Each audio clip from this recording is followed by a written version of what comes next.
Hello everyone, welcome to SPC centre. This is Prashant Kumar. Friends, आज के इस वीडियो में मैं आप लोगों के साथ बीपीएससी की आगामी मुख्य परीक्षा से संबंधित एसए के एक महत्वपूर्ण टॉपिक को डिस्कस करूंगा। आप सभी जानते हैं कि बीपीएससी के फाइनल सिलेक्शन में एसए की महत्वपूर्ण भूमिका होती है और आपकी राइटिंग स्किल जितनी बेहतर होगी एसए में उतने ही अच्छे अंक आपको प्राप्त होंगे और एसए में जितना बढ़िया अंक आपको प्राप्त होगा फाइनल सिलेक्शन में रैंक उतनी ही बेहतर आपको मिलेगी। तो हम लोग एसए पे काफ़ी बेहतर तरीके से फोकस करेंगे और यही कारण है कि इस बार 71वीं बीपीएससी मुख्य परीक्षा के लिए जो पेड बैच हमारे द्वारा जो लॉन्च किया गया है उसमें जीएस प्लस एसए इन दोनों को इस बार शामिल किया गया है और एसए से संबंधित जितने भी महत्वपूर्ण टॉपिक होंगे, चाहे बिहार की लोकोक्तियाँ हों या फिर 69वीं और 70वीं 68वीं बीपीएससी के आधार पे एक एनालिसिस के जरिए जो भी एसए का महत्वपूर्ण टॉपिक हो सकते हैं उन सभी का हैंड रिटन नोट्स इसी फॉर्मेटिंग में आपको प्रोवाइड किया जाएगा। लगभग हम लोग 35 से 40 महत्वपूर्ण टॉपिक का हम लोग कवर करेंगे और हमारी कोशिश होगी कि इतने महत्वपूर्ण टॉपिक को यहाँ पर प्रोवाइड करा दिया जाए कि इसके अतिरिक्त आपको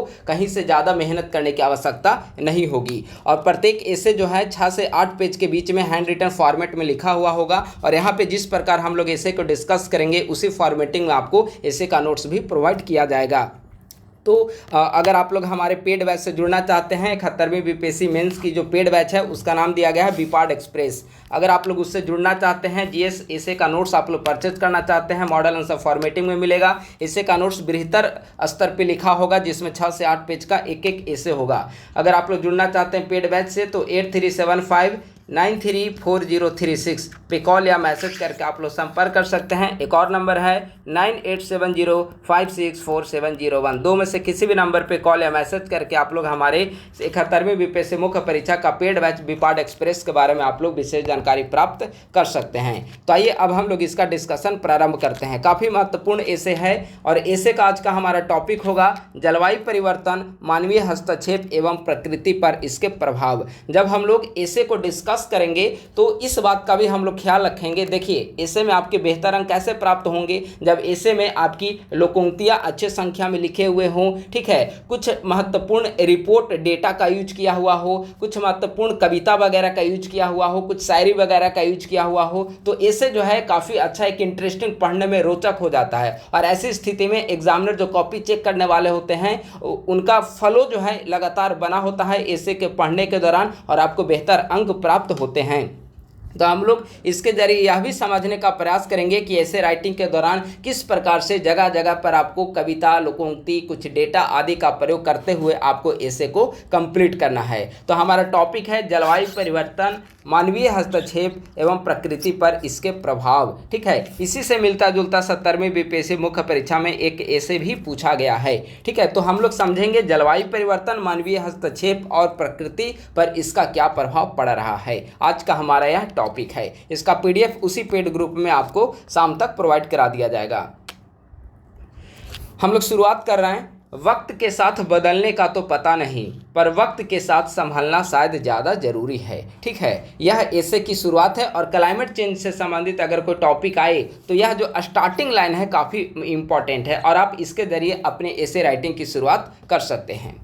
यह कथन जलवायु परिवर्तन एवं इसके दुष्परिणामों पर बिल्कुल सटीक बैठता है। इसका हालिया उदाहरण हमें अमेरिका में देखने को मिला, जहां लॉस एंजल्स में भयानक आग लगने की घटना देखी गई, जो अमेरिका का सबसे अमीर राज्य माना जाता है। इस राज्य की अर्थव्यवस्था का कुल आकार लगभग 4.8 ट्रिलियन डॉलर एवं आबादी लगभग 4 करोड़ थी, लेकिन देखते ही देखते वनाग्नि ने इतना विकराल रूप धारण कर लिया कि दमकल एवं विमान भी इस पर काबू ना कर सके। तो चूंकि सवाल क्या है, जलवायु परिवर्तन, मानवीय हस्तक्षेप एवं इसका प्रकृति पर क्या प्रभाव पड़ रहा है, और हमने फर्स्ट पैराग्राफ के माध्यम से हमने यह संदर्भित करने का प्रयास किया कि किस प्रकार से जलवायु परिवर्तन के कारण तापमान में वृद्धि हो रही है और इसका असर हमें चाहे वह वनाग्नि के रूप में देखने को मिले, बाढ़ के रूप में देखने को मिले, भूकंप के रूप में देखने को मिल रहा है। और इसी का सबसे बेहतर एग्जाम्पल, चूंकि सबसे करंट की जो घटना है आग लगने की, वनाग्नि की जो सबसे करंट की घटना घटना है वह अमेरिका का लॉस एंजल्स की घटना है, क्योंकि बड़े स्तर पे यहाँ पे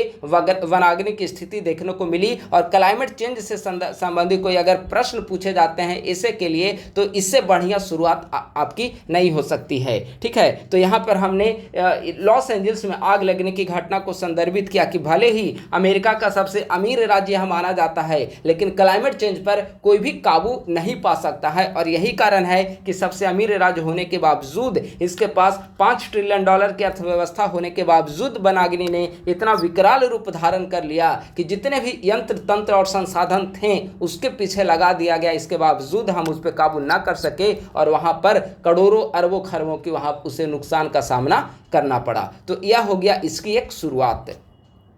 सेकंड पैराग्राफ की ओर हम लोग बढ़ रहे हैं। आए दिन हमें पर्यावरण के मानवीय हस्तक्षेप एवं प्रकृति से छेड़छाड़ के नकारात्मक प्रभाव से संबंधित घटनाएं देखने को मिलती है। जलवायु परिवर्तन के कारण प्राकृतिक आपदा कब और कैसे आ जाएगी कहना मुश्किल है। सही बात है, कब बाढ़ की स्थिति आ जाएगी, कब भूकंप देखने को मिलेगा, कोई भी यह व्यक्ति पूर्व अनुमानित नहीं कर सकता। विज्ञान भी आज प्रकृति पे विजय प्राप्त नहीं कर सकता है कि 100% व 100% रेशियो के साथ कह सकता है कि यह आज बारिश होने वाली है या नहीं। ठीक है, तो जलवायु परिवर्तन के कारण आज प्राकृतिक आपदा कब और किस समय किस रूप में हमारे सामने उपस्थित हो जाए यह कहना मुश्किल है।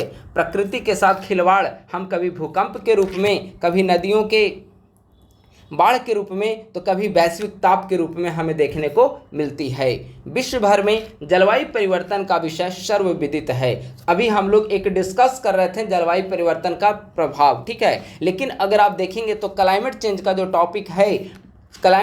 का जो टॉपिक है विश्व में सर्वविदित है, यानी कि सभी इससे अवगत हैं। इस बात से इनकार नहीं किया जा सकता कि वर्तमान में जलवायु परिवर्तन वैश्विक समाज के समक्ष मौजूद सबसे बड़ी चुनौती है एवं इससे निपटना वर्तमान समय की सबसे बड़ी आवश्यकता है। कवि अज्ञा ने अपनी पंक्तियों के माध्यम से अभिव्यक्त करते हुए कहा है, देखिए किस प्रकार से प्रकृति और व्यक्ति के बीच जलवायु परिवर्तन के कारण दूरी बढ़ते चली गई, वह इस पंक्ति के माध्यम से आपको स्पष्ट देखने को मिलता है। टॉपिक ही है जलवायु परिवर्तन, मानवीय हस्तक्षेप एवं प्रकृति पर प्रभाव। तो किस प्रकार से जलवायु परिवर्तन पर प्रकृति का प्रभाव पड़ा, कवि अज्ञा ने इसे अपने शब्दों में अभिव्यक्त करते हुए कहते हैं कि पहले एक गोरैया होती थी, एक आदमी होता था, लेकिन आदमी इतना ऊंचा उड़ा कि गोरैया खो गई। यानी कि डेवलपमेंट इतनी बड़ी स्तर पे की गई, इतनी ज्यादा स्तर पे हमने औद्योगिकीकरण किया, शहरीकरण किया, वनों का विनाश किया, नदियों के मुख्य मार्ग को हमने मोड़ा और इतना हमने विकास के चरम सीमा पे हम पहुंच गए कि गोरैया खो गई। गोरैया का मतलब प्रकृति खो गई और प्रकृति का धीरे धीरे नाश होता चला गया। यानी कि पहले एक गोरैया होती थी और एक आदमी होता था। कहने का संदर्भ है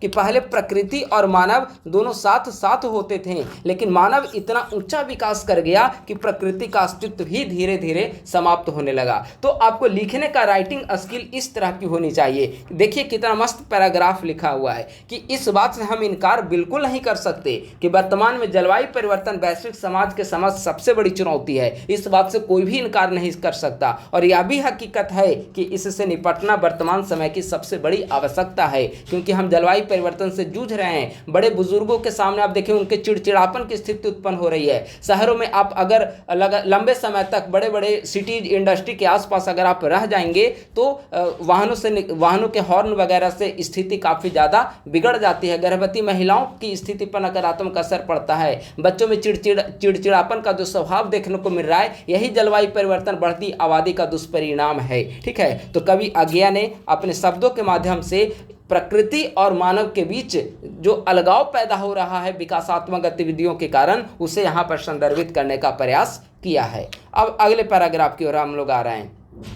अगर आप लोग नए होंगे तो हमारे यूट्यूब चैनल को जरूर सब्सक्राइब कर लीजिएगा और हमारे टेलीग्राम ग्रुप @ISPC सेंटर को भी आप लोग ज्वाइन कर लें। ठीक है, और इसका PDF मैं पहले ही बता चुका हूं कि 71वीं बीपीएससी मुख्य परीक्षा के लिए हमारी टीम के द्वारा बीपाड एक्सप्रेस बैच को लॉन्च किया जा रहा है। इसके अंतर्गत GS के महत्वपूर्ण 150 से अधिक मॉडल आंसर आपको प्रोवाइड किए जाएंगे। लगभग 40 इंपॉर्टेंट ऐसे का जो आर्टिकल होगा, इसी प्रकार से आपको 6 से 8 पेज में लिखा हुआ हैंड रिटन नोट्स, एकदम बिल्कुल फ्रेश नोट्स होगा, इसको आपको प्रोवाइड किया जाएगा। और इससे जुड़ने के लिए आप लोग क्या करें, 8375934036 या 987056 4701। दो में से किसी भी नंबर पे कॉल या मैसेज करके आप लोग संपर्क कर सकते हैं। व्हाट्सएप मैसेज के जरिए आप लोग संपर्क कर सकते हैं, कॉल करके संपर्क करके यथाशीघ्र आप लोग इस मेंस बैच पेड बैच में आप लोग ज्वाइन करें और अपनी तैयारी को दुरुस्त करें, ठीक है। क्योंकि एसे और जीएस एक राइटिंग स्किल के माध्यम से आप बेहतर अंक ला सकते हैं और मॉडल आंसर जो आपको प्रोवाइड किए जाएंगे बेहतर राइटिंग स्किल के साथ आपको मॉडल आंसर प्रोवाइड किए जाएंगे।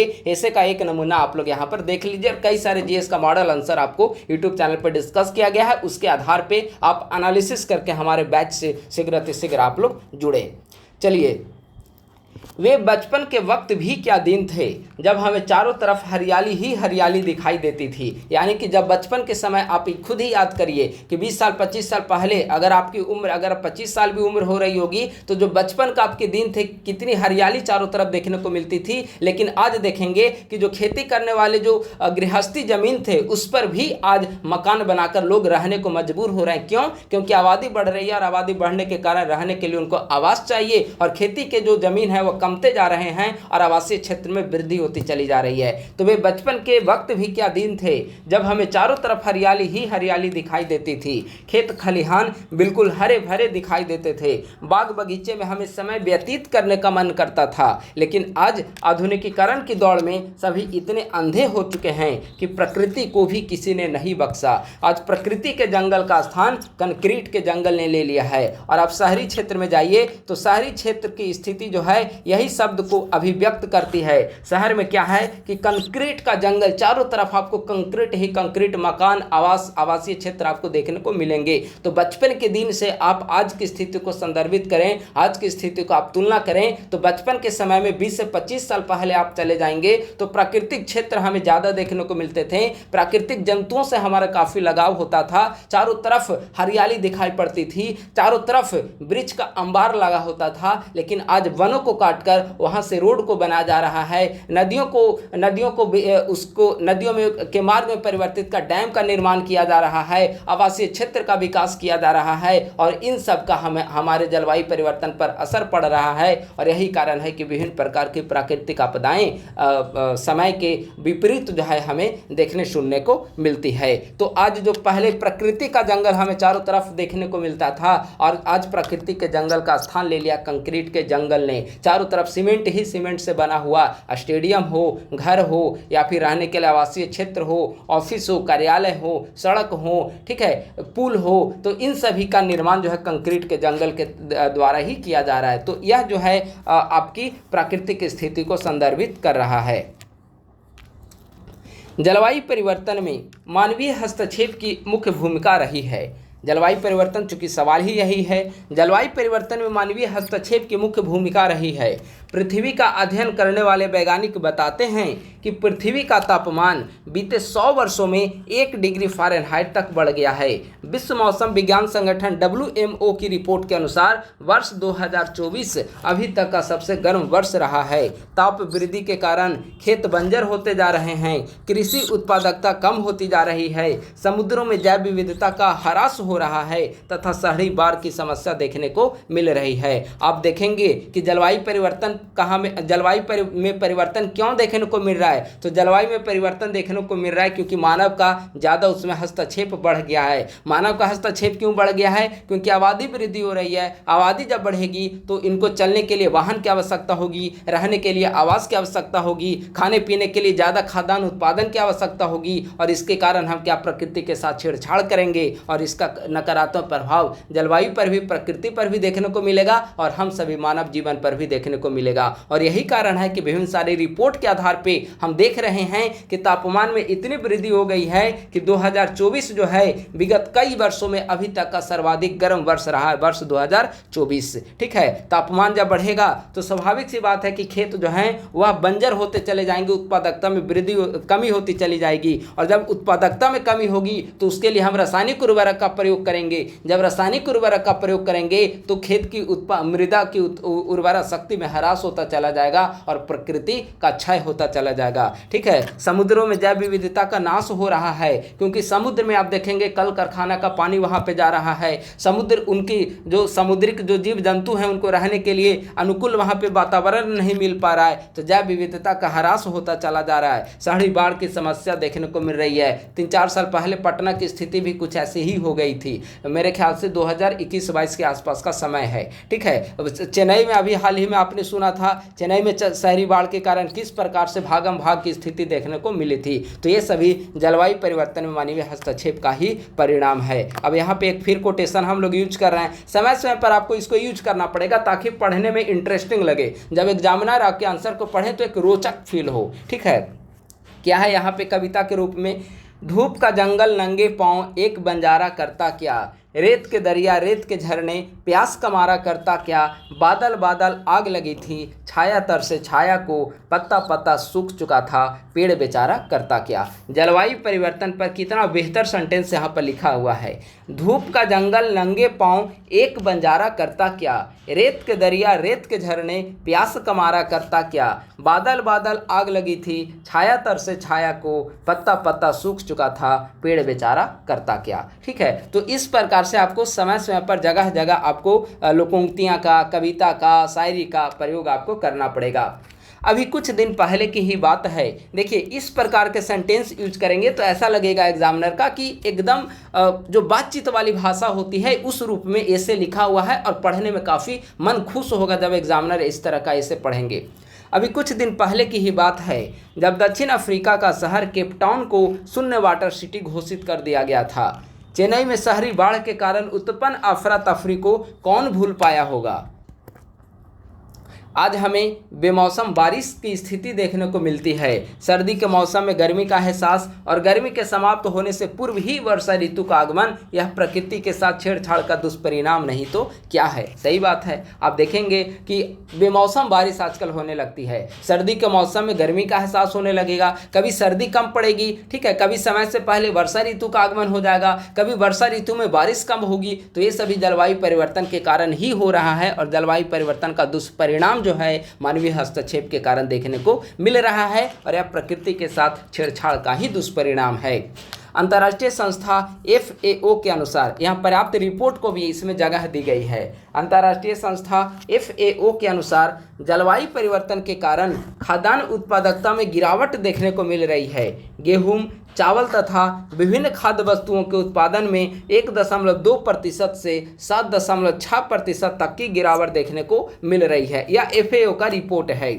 गंगा का उपजाऊ मैदान आज बंजर होता चला जा रहा है। एक समय था जब गंगा का क्षेत्र जो था वह खाद्य वस्तुओं के उत्पादन के लिए काफ़ी उपजाऊ माना जाता था, लेकिन आज गंगा का उपजाऊ मैदान भी आज बंजर होता चला जा रहा है। महासागरों के जल स्तर में 9 से 88 सेंटीमीटर वृद्धि हो रही है। वृद्धि का कारण क्या है? जलवायु परिवर्तन। जलवायु परिवर्तन के कारण क्या हो रहा है? तापमान में वृद्धि हो रही है, और तापमान में जब वृद्धि होगा तो बर्फ हिम पिघलेगा, और बर्फ के पिघलने से महासागरों के जल स्तर में वृद्धि हो रही है। और आज स्थिति अब पहुंच गई है कि 9 से 88 सेंटीमीटर तक महासागरों के जल स्तर में वृद्धि देखने को मिल रही है। आज जलवायु परिवर्तन के दुष्प्रभावों को शायर राहत इंदौरी ने अपने शब्दों में अभिव्यक्त करते हुए कहा है कि मेरे सूक्ष्म आंखों ने लहू छलका दिया, एक समुद्र भी कह रहा था मुझको पानी चाहिए। देखिए कितना मस्त सेंटेंस है। एक समुद्र भी कह रहा था। समुद्र तो जल, वहां पे समुद्र में तो जल अथाह पाए जाते हैं, लेकिन जलवायु परिवर्तन की स्थिति इतनी जटिल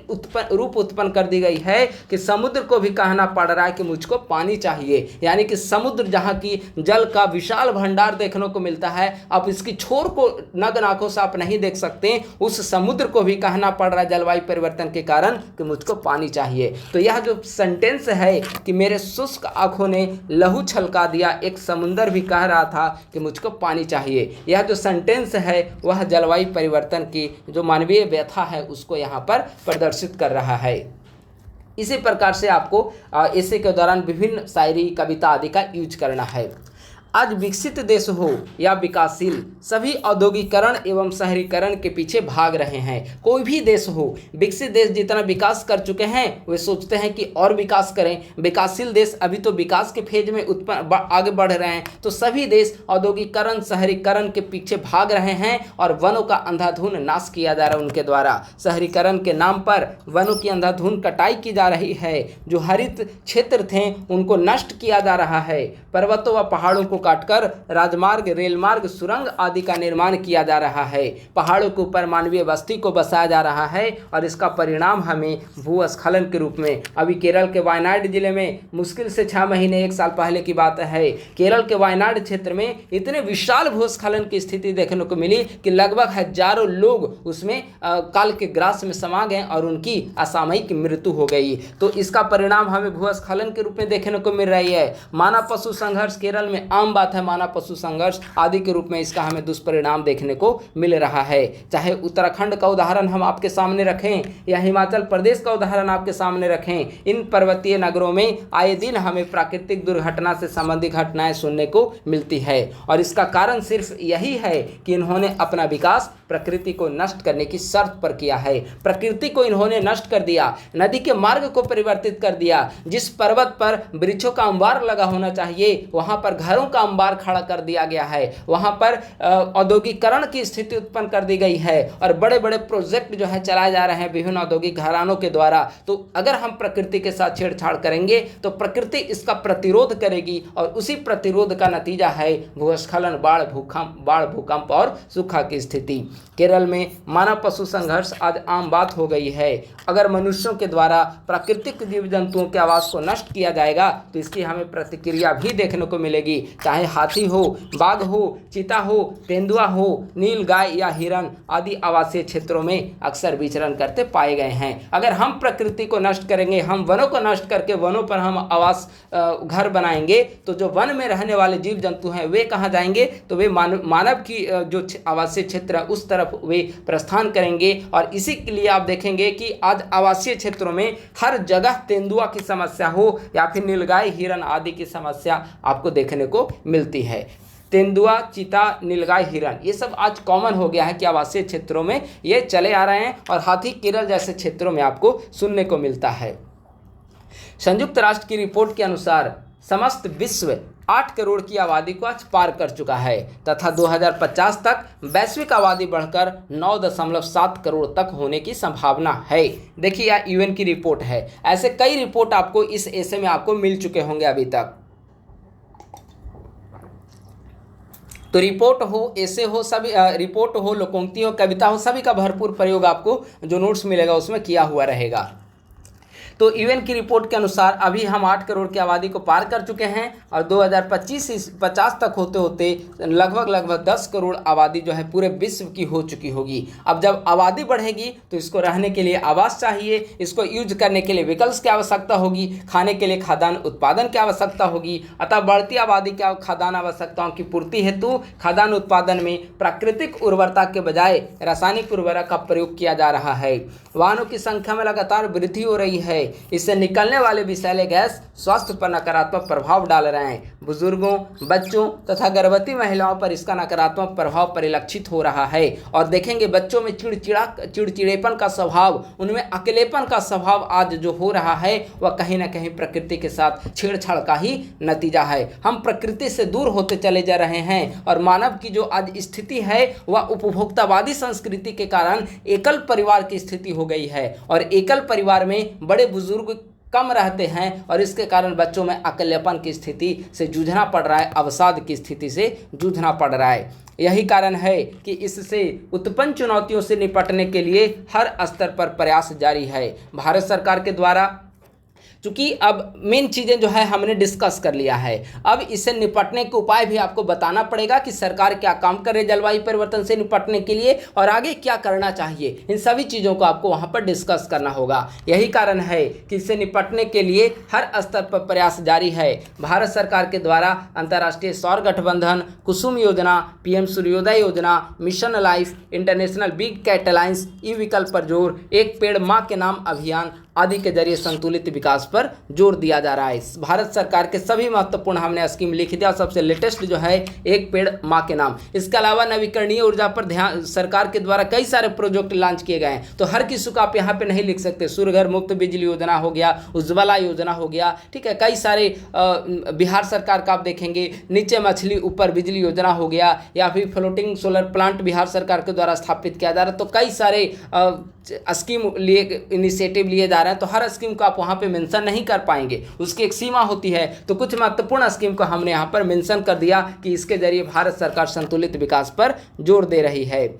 अंतर्राष्ट्रीय स्तर पर भी प्रतिवर्ष सभी देश कॉन्फ्रेंस ऑफ पार्टीज कॉप के माध्यम से, जैसे कॉप 29 पिछले वर्ष संपन्न हुआ है, अभी कॉप 30 बेलम ब्राजील में संपन्न होना है 2025 का, ठीक है। तो कॉप के जरिए सभी देश जलवायु परिवर्तन से निपटने के लिए समाधान को तलाशने के लिए एकत्रित होते हैं, और इसके लिए जलवायु परिवर्तन से निपटने के लिए विकसित देश को ही आगे आना पड़ेगा, क्योंकि विकासशील देश अभी जो है वह विकास के संक्रमण की काल की स्थिति से गुजर रहे हैं। इनके पास टेक्नोलॉजी का अभाव है। ऐसी स्थिति में विकसित देश को चाहिए कि वे टेक्नोलॉजी का स्थानांतरण करें विकासशील देश की ओर, और विकसित देश को आगे आना पड़ेगा जलवायु परिवर्तन से निपटने के लिए। हमें विकास के लिए एक ऐसी रणनीति पर काम करना होगा जिसमें प्रकृति के साथ समन्वय स्थापित हो। एसडीजी गोल 14 जलवायु परिवर्तन से निपटने के लिए अनुकूल उपायों व रणनीति की चर्चा करता है। यहाँ पर हमने एसडीजी गोल का भी यहाँ पे चर्चा कर दिया। 1-2 नंबर तो यही आपको बढ़ा देगा, ठीक है। वृक्षारोपण, हरियाली संवर्धन, उपभोक्तावादी मानसिकता में बदलाव आदि के जरिए इस स्थिति को नियंत्रित किया जा सकता है। हमने बताया कि भारत सरकार क्या कर रही है,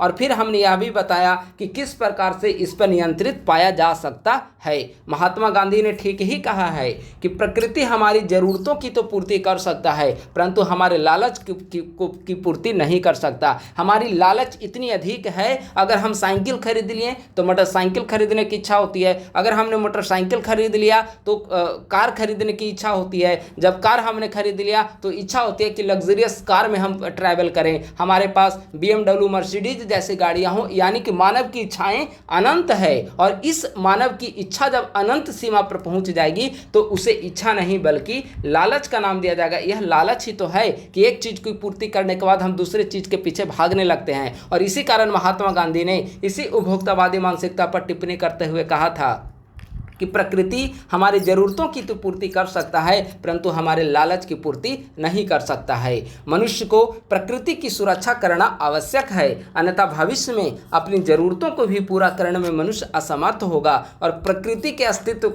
को मिटाने से पहले स्वयं का अस्तित्व अपना खो देगा। अतः किसी ने सही कहा है कि हमारा कोई समाज नहीं होगा अगर हम पर्यावरण को नष्ट करते हैं तो, और इसके लिए हमें पर्यावरण का संरक्षण आवश्यक है। तो एक काफ़ी बेहतर और एक बृहत डायमेंशन में ये ऐसे लिखा गया है, 7 पेज में ऐसे लिखा गया है, और इसी टाइप का ऐसे जो है हमारे पेड बैच में आप सभी को प्रोवाइड किए जाएंगे, और इसका जो PDF है उसी पेड बैच में दे दिया जाएगा। 71वीं BPSC मुख्य परीक्षा के लिए हमारी टीम ISPC सेंटर के द्वारा विपाड एक्सप्रेस नाम बैच के नाम से 71वीं BPSC मेंस के लिए हम लोग पेड बैच को प्रारंभ किया है हमने। इसका फी रखा गया है 1199 रुपया। इसके अंतर्गत आपको GS प्लस ऐसे का आपको कंटेंट प्रोवाइड किए जाएंगे, ठीक है। वीकली टारगेट आपको दिया जाएगा। GS में हम लोग 150 से अधिक मॉडल आंसर, लॉन्ग शॉर्ट, पूरा GS current oriented, current updated, सारा नया फ्रेश नोट्स होगा। 150 से अधिक मॉडल आंसर हम लोग प्रोवाइड कराएंगे, और जितने महत्वपूर्ण टॉपिक होंगे, चाहे बिहार की लोकोक्तियां हो या फिर जो भी महत्वपूर्ण टॉपिक हो जहां से सवाल पूछे जाने की संभावना होगी ऐसे के दौरान,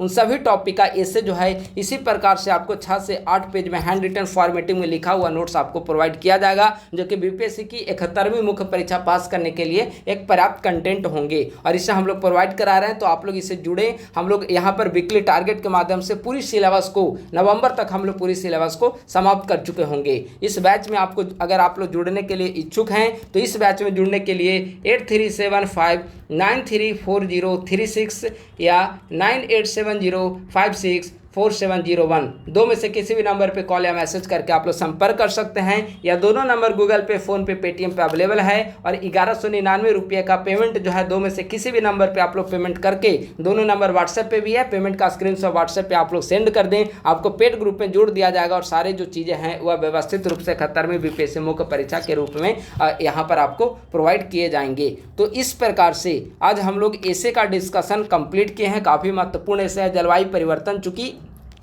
70वीं बीपीएससी में इससे संबंधित टॉपिक का हालांकि अलग था कि जो असंतुलन है प्राकृतिक रूप में, जो प्राकृतिक असंतुलन की स्थिति है वह किस प्रकार से मानव सृष्टि का विनाशक है, इस तरह से सवाल पूछा गया था। लेकिन इसी का जो अलग डायमेंशन वह रूप है, दोनों प्रश्न लगभग मिलता जुलता है। तो इस टाइप का जो एसे है आपको लिखना है। हमने यहाँ पर विभिन्न डेटा का यूज करके, विभिन्न पोएम, लोकोक्ति आदि का यूज करके हमने यहाँ पर एक महत्वपूर्ण एसे को समझने का प्रयास किया है। तो बस आज के वीडियो में इतना ही। उम्मीद है कि आज का लेक्चर हमारा आपको पसंद आया होगा। अगर आप लोग नए हैं तो हमारे यूट्यूब चैनल को सब्सक्राइब कर लें और हमारे टेलीग्राम ग्रुप @ISPC सेंटर का आप लोग जरूर ज्वाइन कर लें और अपने दोस्तों के साथ भी इस यूट्यूब चैनल का लिंक अधिक से अधिक संख्या में साझा करें। थैंक यू सो मच, बहुत बहुत धन्यवाद।